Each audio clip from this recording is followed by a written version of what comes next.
PA Books is a production of PCN, a nonprofit television network. Listeners like you make our programming possible. To learn more about PCN's mission and to support PCN with a donation, visit pcntv.com. This link and others can be found in our show notes. We appreciate your support. Welcome to the PA Books Podcast. I'm Phil Beckman. PA Books features interviews with authors about Pennsylvania books, history, and people. In this episode, we talk with James Miller about his book, King of the Gun Runners, How a Philadelphia Fruit Importer Inspired a Revolution and Provoked the Spanish-American War.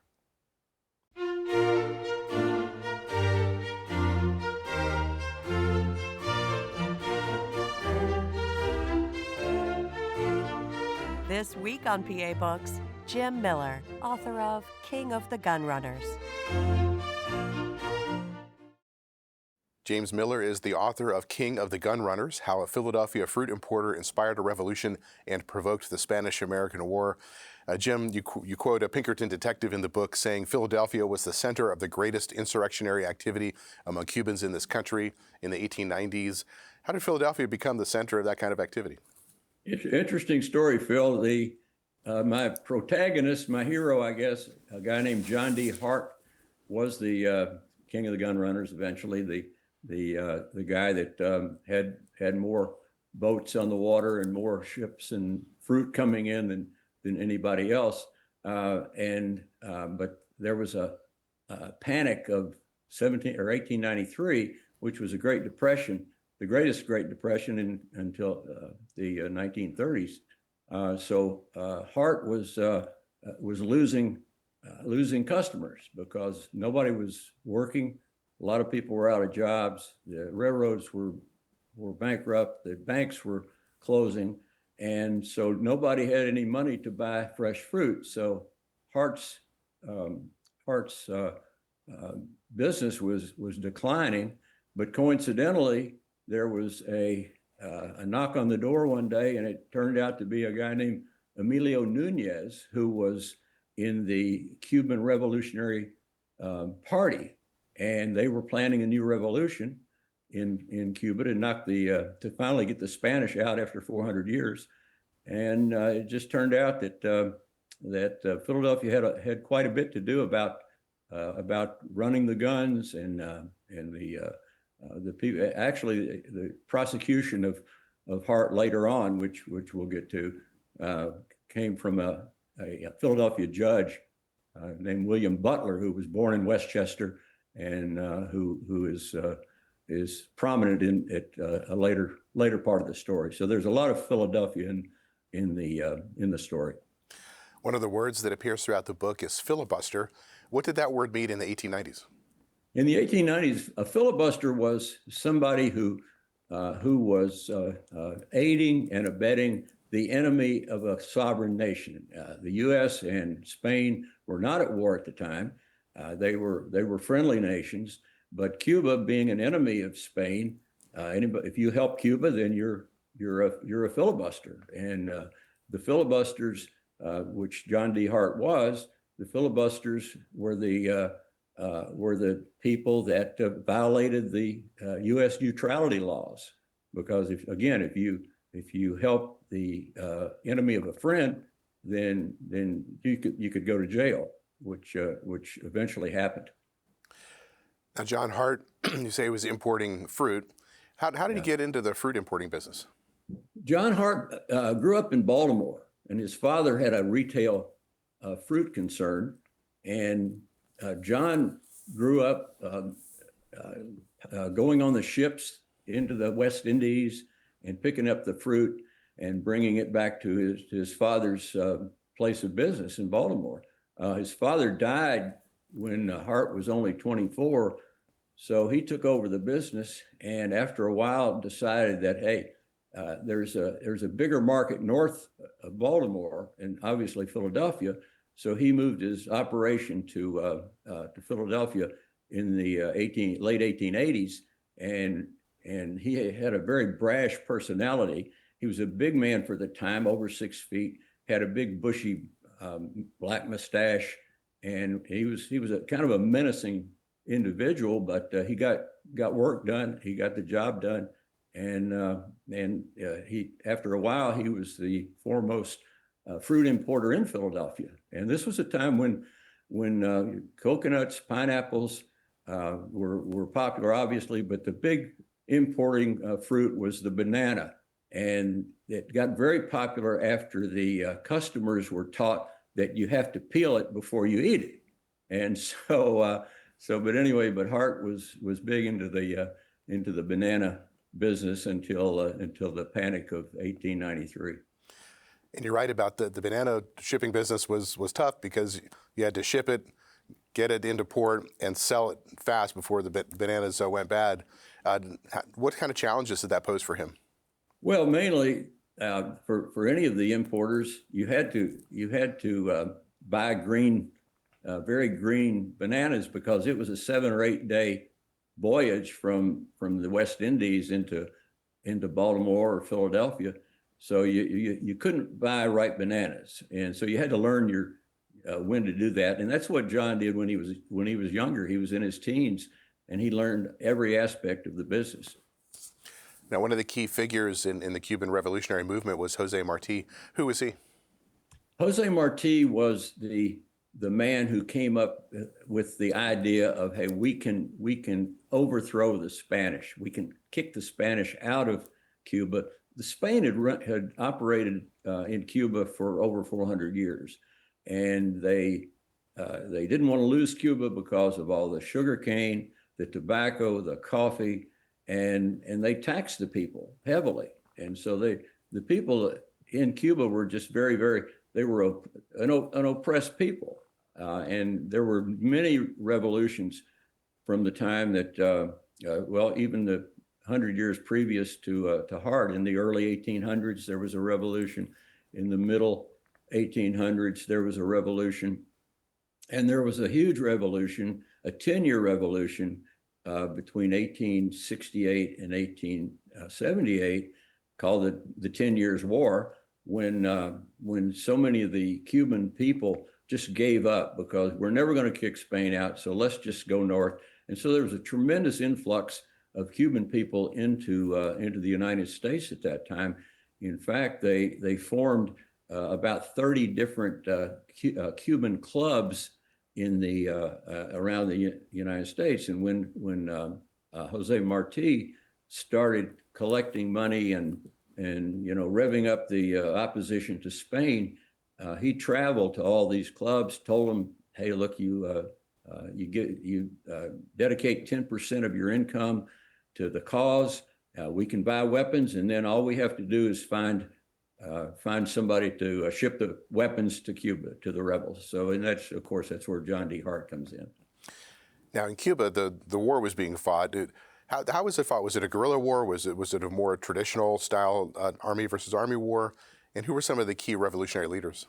Yeah, it was a typical in the sense that you would hope that both sides have an equal amount of weapons and ammunition, which the Cubans did not. The Spanish were very smart in the fact that they would not allow any weapons to be manufactured in Cuba because they were afraid that the rebels would knock over the armory and steal the weapons. So really, it was a machete versus Mauser war because the Cubans, the rebels, delighted in their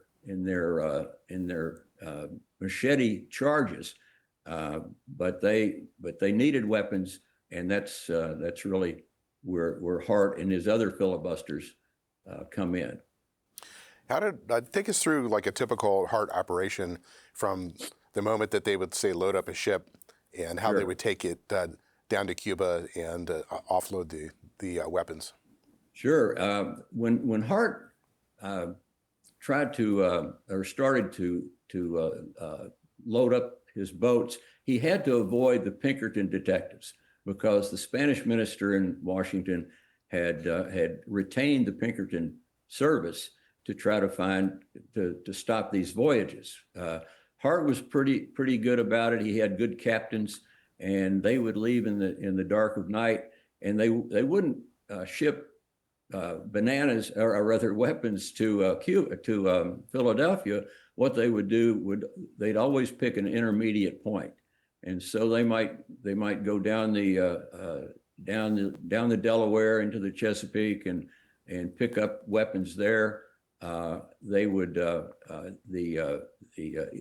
Ilion, New York, was the Winchester, where they made the Winchester rifles, and they'd go up there and pick up a load of weapons, and then once they were free of the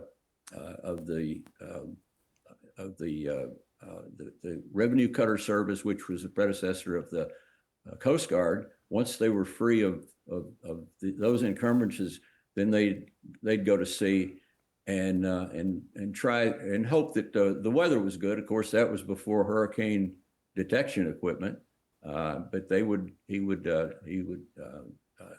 get to Cuba, get his boats in Cuba, Cuban waters, try to avoid the Spanish blockade, which was down there. But again, he had some pretty astute pilots. My favorite was a 60-year-old man who smoked a briar pipe, and that was Captain Dynamite Johnny O'Brien, and he was a great story as well, a great character. But there were some. Sam Hughes was another one of Hart's pilots that knew how to avoid the revenue cutter services, and so they were prominent in the book. Well, let's talk about Captain Dynamite. How did he get that nickname? Well, he was born in New York. He was in the shipping industry, in the sense his father was a mechanic in the shipyards of New York. He at a young age he was a pilot, and then he got his own boats, and he was daring. There was one time another operation, I think it was in Haiti, that there was a revolution, and he was asked to haul weapons to Haiti, and what he did was, they were actually weapons, but there was a lot of dynamite in the hold, and he didn't tell his crew that there was dynamite down below. So he ran through a storm, and he was scared to death that a spark would set off the cargo. Well, he didn't tell his crew that. He made it to the voyage, and he landed safely. And as the people were carrying off the boxes, the cargo below, of course they were labeled dynamite, and so his crew took a long and hard look whether they were ever going to sail with him again, but they did. And after that, they called him Captain Dynamite. Now, was it illegal for Hart to be shipping arms and other material to Cuba? Oh yes, it was illegal because it violated the neutrality laws of the United States. And if he was again a filibuster, if he was caught helping the enemy of a sovereign nation, then he was facing jail time, which eventually is what happened later on. One thing that really helped Hart was the Yellow Press in New York. The Yellow Press, the sensational newspapers of William Randolph Hearst and Joseph Pulitzer and James Gordon Bennett. They thought he was the greatest thing in the world for selling newspapers, because you had to be more sensational than the other guy, and so Hart was he provided a service, but in doing so, the newspapers really moved public opinion to hey, let's help these people, let's support the Cubans, let's get Spain out of there. So the public opinion was really on Cuba's side. The one thing that Martí did and his successors was that they actually had press briefings at the Revolutionary Party office in New York, and they called it the Peanut Club because one of the Cuban executives, they would at 4 o'clock every afternoon, the New York press would come for the latest update, and they always said, well, here you've got all the peanuts you can eat and facts as we know them to be, and so that there was a lot of pro Hart publicity, that free publicity. So does that mean that Hart was a public figure during this period? Was he? No question. No question. John D. Hart was a hero. Whenever his boats would come back to up the Delaware to Pier 11, which is where his office was, there were hundreds of people waiting there just to see Captain Hart, who was the hero of Cuba, and even Hart's boats became personalities. He had his biggest steamship was called the Loretta, and it was named after his two daughters, Laura and Ada. And anytime the Loretta, the noble Loretta, is how the newspapers would portray it. The noble Loretta is due in port tomorrow afternoon at 10 a.m. So everybody come out and watch. But he was quite a guy, and when he did get arrested, it was very difficult to find a judge and jury that would convict him, because he was such a hero to the downtrodden, and he was an early American hero that has been forgotten, which is unfortunate. With all this notoriety, how did they keep their shipping schedule secret? That's a good question, because you had the Pinkertons. The Pinkertons knew exactly when the boats were sailing, when Hart was taking out on another venture. But then you had guys like Captain Johnny O'Brien, Captain Dynamite, who said, well, let's take a boat out as a decoy. And they'd use decoys. They'd take one boat, look like it was loaded. They'd put a crew on and go down the Delaware, and the press boats, the newspapers would hire a boat to follow them. The authorities, of course, had their boats. The revenue cutters were chasing them. And once they caught him, they realized that Hart had flown out the other window with another boat and another load of ammunition and weapons. So that was pretty easy to do. In the book, you have a map of the different locations around Cuba where ships would unload ammunition and weapons. Were they coordinating these with the Army on the ground to Cuba? Yes. Oh, yes. They had to they had to coordinate to know which beach to land on, because for that certain military unit to be there to accept the weapons and to make sure that they just didn't sail down to a vacant beach or anything. They had some coordination, which is another interesting topic, because they didn't have cell phones, they didn't have telephones, or they had telephones but not out in the bush. So how they really coordinated is still somewhat of a mystery. So how significant was Jose Marti in managing the revolutionary activities in the United States? And did he ever get into Cuba itself during the war?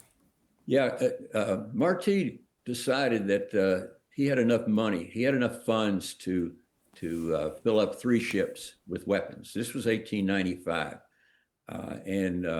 but then that was before Hart got involved, and his lieutenant Emilio Nunez of Philadelphia. That's before they got involved. So that was a time when Marti was relying on people he probably shouldn't rely on because there were 3 boats that were filled up. They went to south to Jacksonville. They were actually caught, arrested, and the cargo was confiscated. But he tried one more time to get another boat to at least take him to Cuba because he wanted to experience the fighting firsthand. Much to his demise, because his first time facing a Spanish patrol with the Cuban rebels, Martí was killed. He was shot dead. Legend has it he was riding a white horse and just daring the Spanish to shoot him, which they did. So they had a pretty good succession plan in among the Revolutionary Party, and there was another couple gentlemen that stepped up and became the heart and soul of the revolution, including Nunez. Nunez has a very prominent role in the episode, in the book. He was actually the director of expeditions. So he and Hart, Johnny O'Brien, and some others put the ships together with the boots on the ground, and so they knew where the Maceo's men would be. They knew where the other generals would be, and that's how they succeeded in successfully unloading the cargoes. One of John Hart's key partners was William Kerr. Who was he, and what role did he play in Hart's operations? Yeah, William Kerr was a Philadelphia lawyer.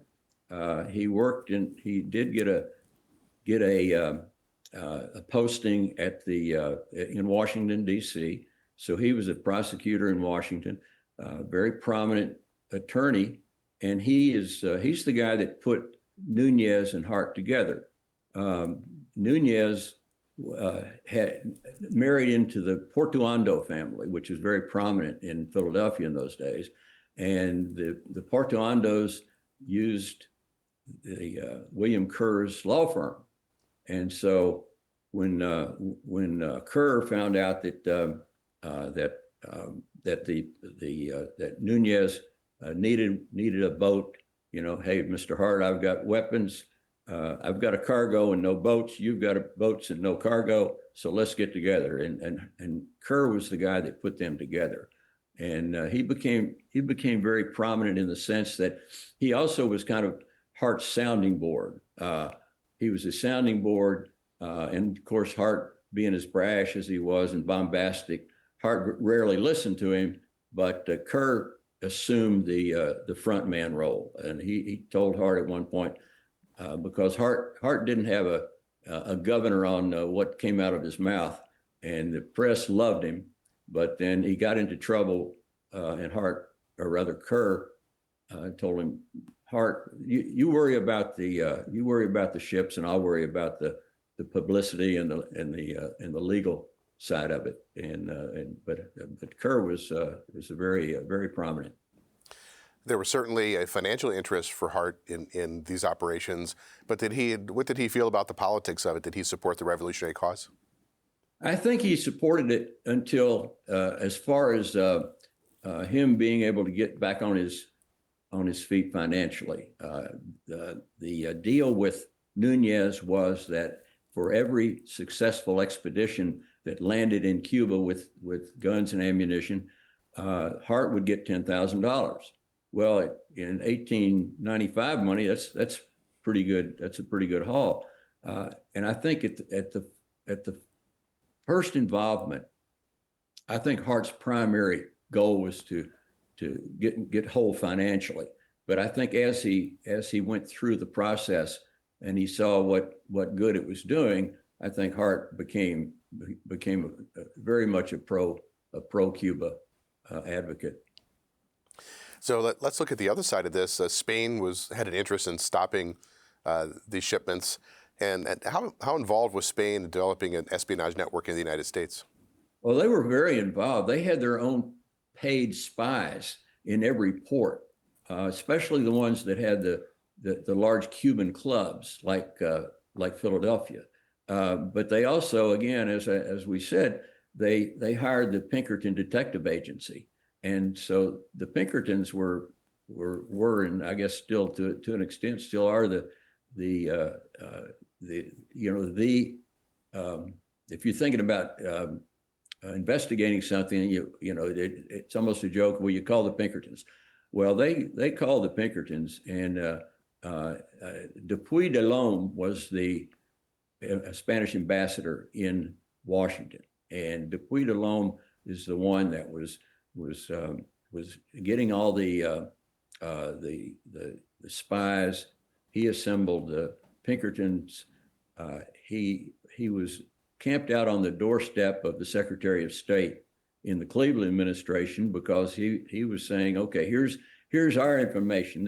We're trying to help you help us, and here's our information on all these expeditions that are going to Cuba, and the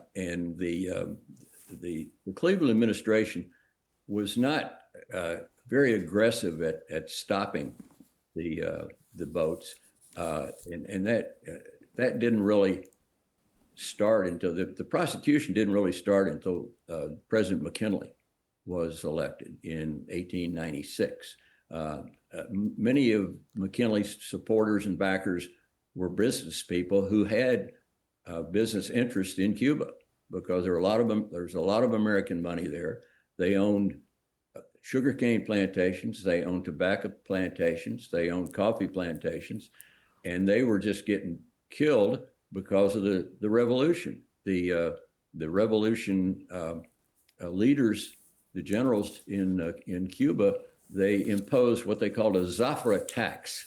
And the Zafra tax was that if Mr. Plantation owner, if you don't help us, we're going to burn your fields. And so, they would pay money to the rebels not to burn their fields. Well, that doesn't help your profits any. And so the American, they had a big influence on McKinley as the things that he did later on with trying to get some kind of a peace in Cuba, which he obviously did not. We'll be back in a moment with the PA Books Podcast. Enjoying this podcast? Please support PCN with a donation at pcntv.com. This link and others can be found in our show notes. We appreciate your support. Another figure you write about is Napoleon Bonaparte Broward, and you say he was the southern counterpart to John Hart. What types of operations was he involved in? He was a towboat operator. He had a tugboat, and he would go up and down the coast looking for wrecks and people out of coal. And but later on he was befriended by a Cuban cigar owner or a cigar manufacturer, a man from Jacksonville named Alejandro Huao, and it's the Cuban spelling was Huah, and they called him the man with the Chinese name, but he was a Cuban. He's the one that talked to Broward and asked if he would help out. He and Huao and Emilio Nunez were very close, and they communicated quite a bit. And so Huao enlisted Broward, and Broward had such a great reputation in the Jacksonville area. He had run for sheriff, and in an effort to kick out the bad guys, the crooks who were running the city. And Broward did that, but then in the subsequent election, he was defeated and went back to his boat. His boat was called the Three Friends, and it was he, his brother, and another investor. And the Three Friends became one of the great filibuster boats. And Broward, because he had such a great reputation among the Cuban population down there, he actually ran for governor in 1905 or so, and of course the Broward County, Florida, is named after him, and he was very prominent, but he never went to jail. He had there was enough public support for the filibusters from Jacksonville to Key West that it was a lot easier to get things done if you're a filibuster. John Hart did have legal troubles, and a lot of the story in the book are about trials of captains and ship's crews, as well as Hart himself. What types of how were they being prosecuted, and how did Hart stay out of jail for so long? He got lucky again. The public support for what he was doing was immense, and it kept being fed every day by the yellow news stories in the yellow press. It was very difficult to get a jury that would convict Hart. There were other Cubans who were going to who were on boats and they were heavily armed, and they'd get arrested. The boats would be stopped. They'd get arrested.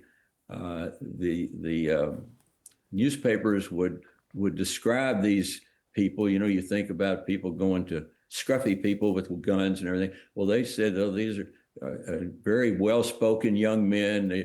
One's a lawyer, one's a doctor. They've got a pharmacist aboard. They're very prominent. They believe in the cause, and so it was very difficult to get a judge and jury that would prosecute. But then, Hart was arrested in one episode, and he was sent to Judge William Butler's court. And Judge Butler was the district judge in Philadelphia.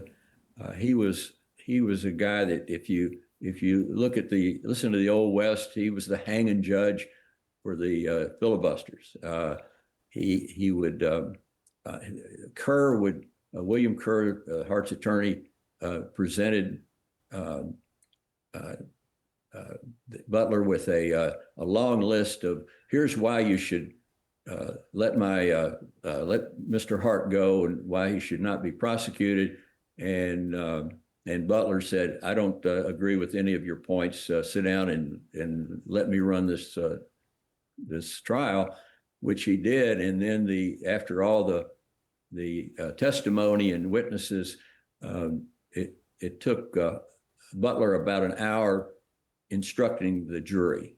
And after that hour, Kerr looked at Hart and said, we're not going to win this one because he's prejudiced the jury. And sure enough, the jury did convict Hart. Kerr took the appeal to the U.S. Court of Appeals, and one judge sided with Hart, said it should be overturned, but the other two judges confirmed that Butler's instructions were proper, and so Hart was sentenced to 2 years in prison. That was in the late 1897, and he and we can talk. Well, let me jump ahead to something else that's related, if you will. The McKinley, President McKinley wanted the war ended. He had heard about atrocities. He had heard that actually the guerrillas have a chance. They are actually winning, and he called the Spanish ambassador, Dupuy de Lome, into his office and said, "Look, you guys have got to do something. We want this war ended. I've got American businessmen who are losing their money. We've got to start. You've got to do something. But I'll tell you what I'm going to do as president. I'm going to send 2 vessels, 2 American ships into Cuba as a gesture of friendship, just to reward Spain for tackling this peace process. And I know you're going to do the right thing." Well, he dispatched a cruiser, the Montgomery, to Santiago, and he dispatched a battleship called the Maine to Havana Harbor. And every school, I guess they still teach that in the schools today, but everybody should remember the Maine. The Maine was there for just a few days, and it mysteriously exploded.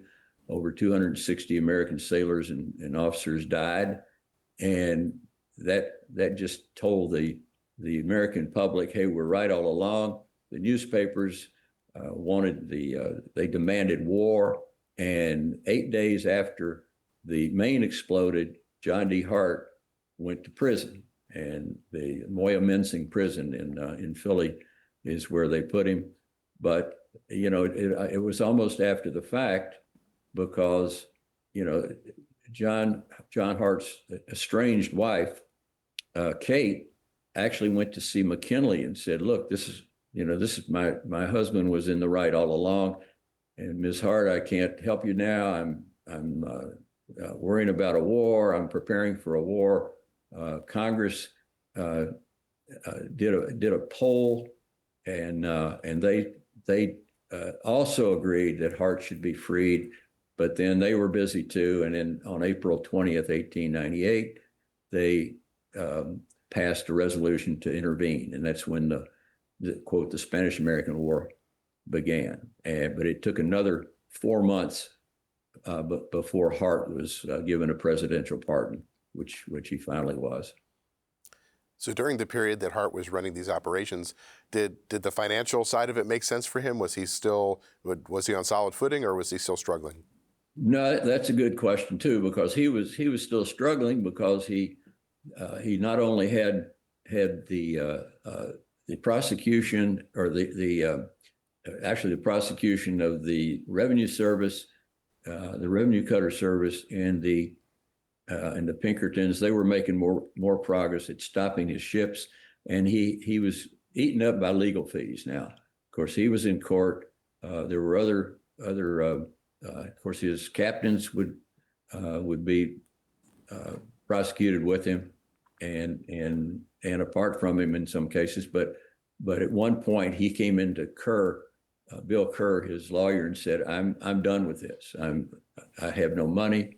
I'm just losing everything." And it was Hart had a very curious personality, because he could go into Kerr and say, "Look, I'm out of here. I'm not doing this anymore."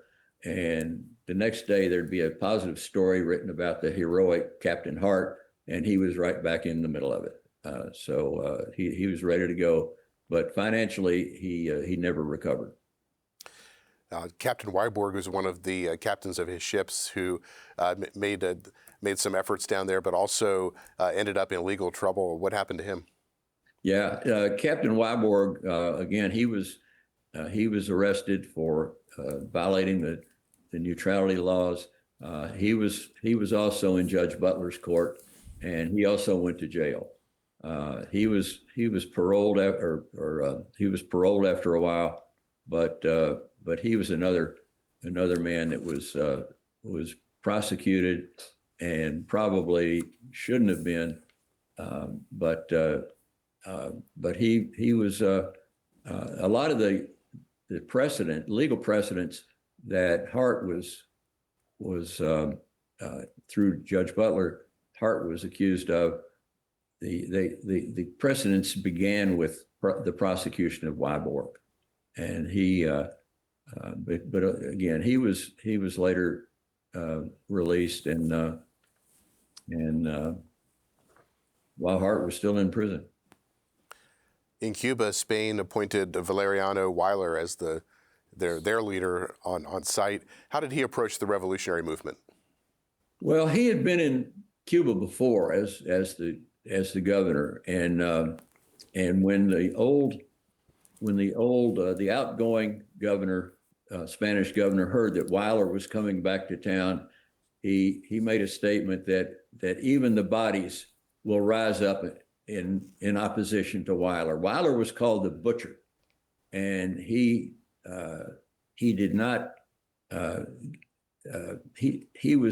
wasn't a sympathetic bone in his body, apparently, because he was the guy that created concentration camps, concentrado camps, in which he put a lot of the Spanish citizens, because he knew that all the peasants were helping the guerrillas, helping the rebels, and so Weyler was hated.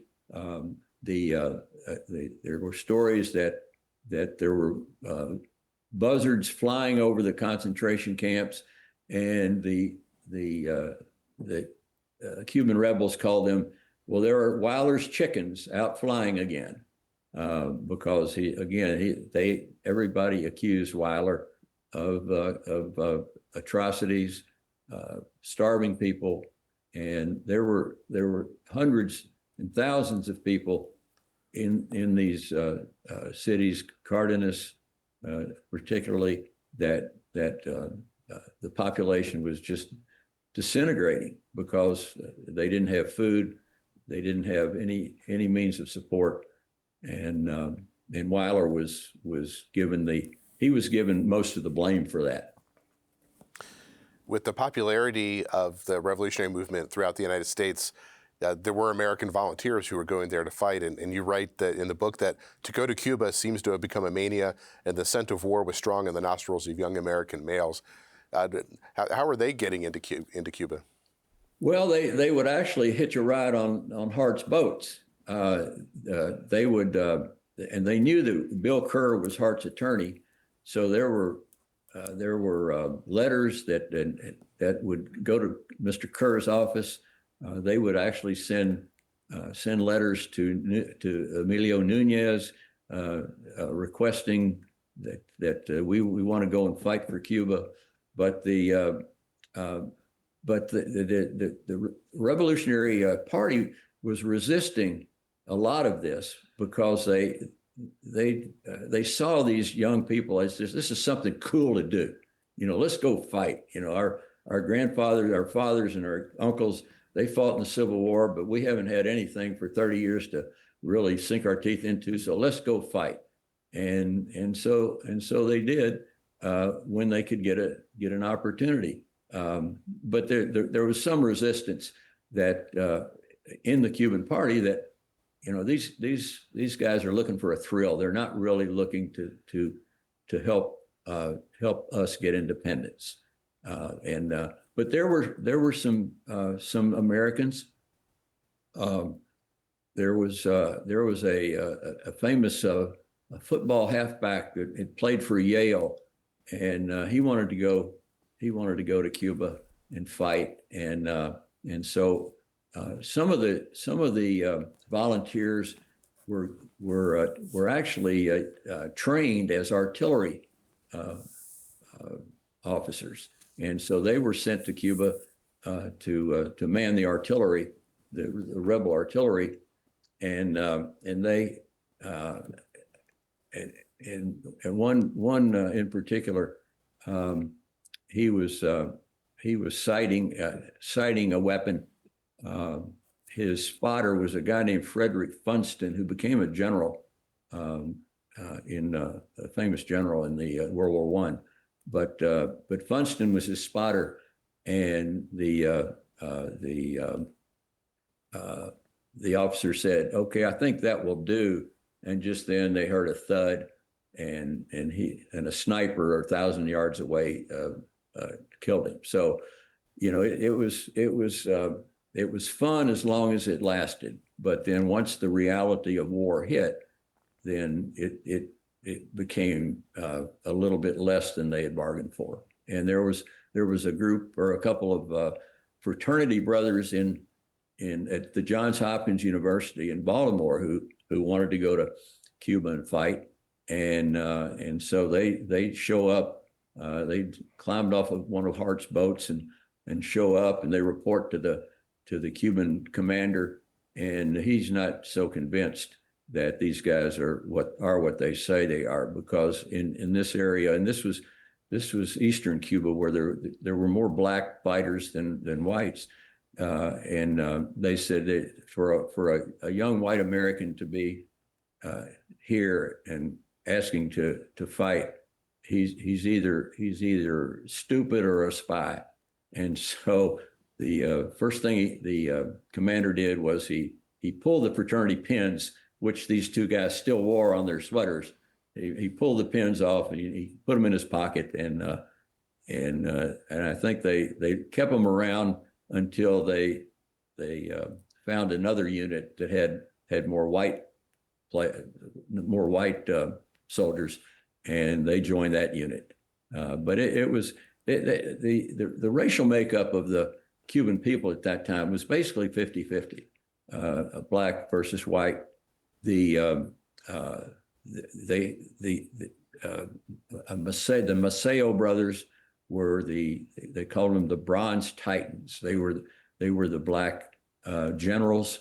They were later killed in the fighting, but they were very, very well thought of. They were heroes, and that was Martí's message, was that we're going to bring the black factions, the white factions together because we're all Cubans, and that Spain is our enemy. We're not each other's enemy. Spain is our enemy, and so that was a theme that carried on through even after Martí's death. One of the figures that you write about is a General Garcia, who made several attempts to try to get into Cuba before he actually finally got there.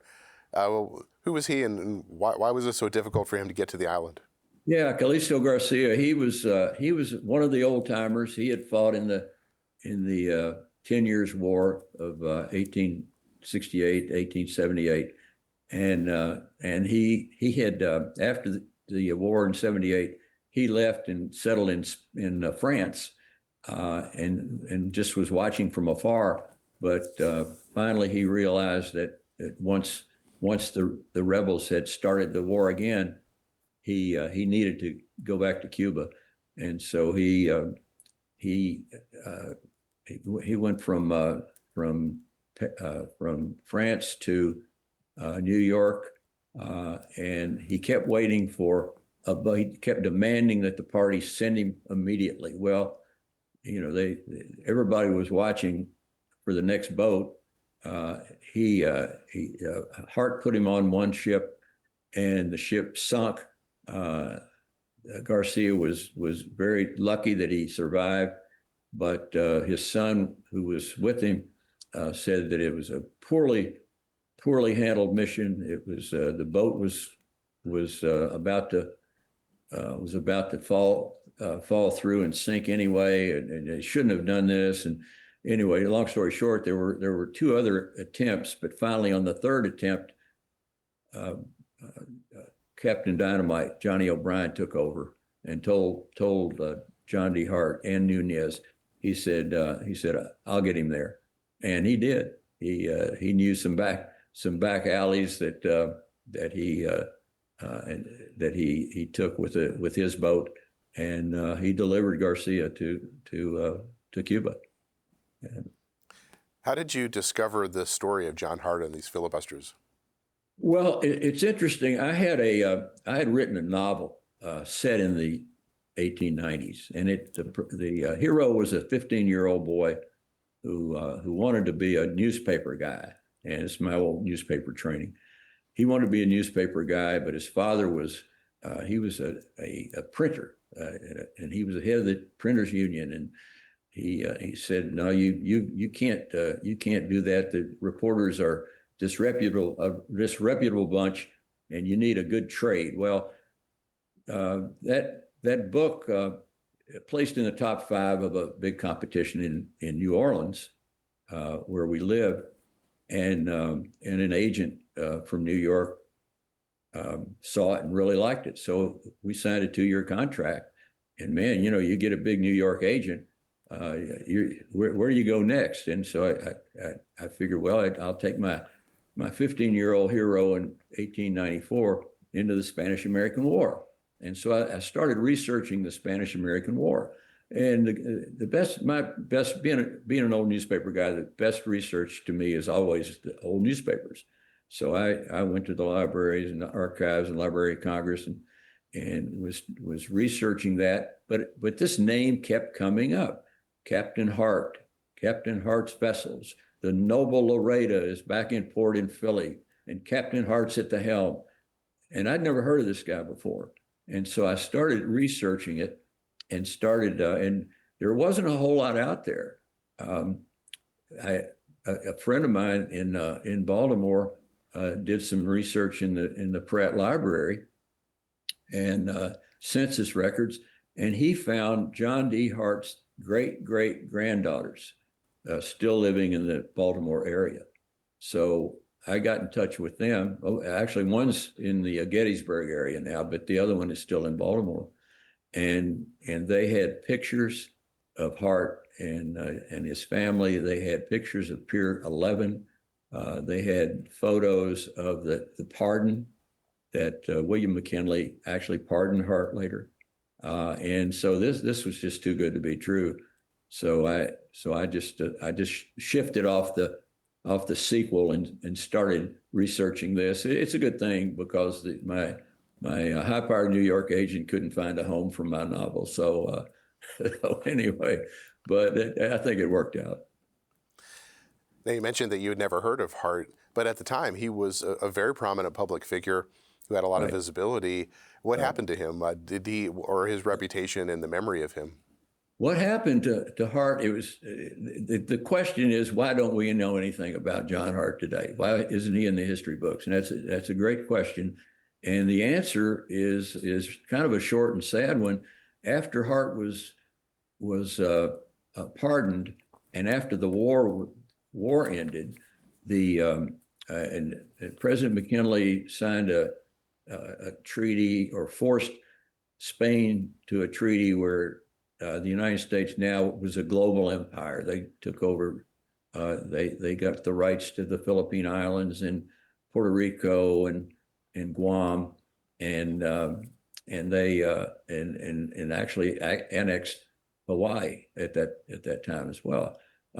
So that part worked out well. Hart was trying to get back in the fruit business. That's what he knew, the fruit importing business. But his timing was terrible because this was about 2 years after the war, in 1900, the Boston Fruit Company decided to expand, and the owners of the Boston Fruit Company started buying up small shippers, small importers. And on one day, they bought 21 small importers, including the John D. Hart Company. So he sold out because he wasn't doing very well. He bounced around a little bit. The tragic part is that he actually went back to Philadelphia. He was walking along the waterfront near his old Pier 11 office, and he dropped dead of a massive stroke. And so there's no more John D. Hart after 1900. So somebody who could have, been, as so many of our heroes do, of course today they stay on the news or have their own blog, but there was no way for him to, he was gone, and people didn't see any reason for him to talk about Captain Hart anymore, I suppose. But it is a shame because he is a historical figure that really bears some respect and some research.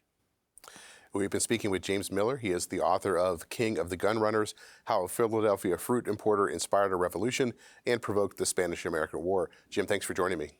Bill, thank you very much for having me. I appreciate the opportunity. Listeners like you make PCN programming possible.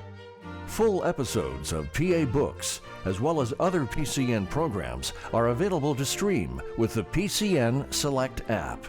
To learn more about PCN's mission and to support PCN with a donation, visit pcntv.com. This link and others can be found in our show notes. We appreciate your support.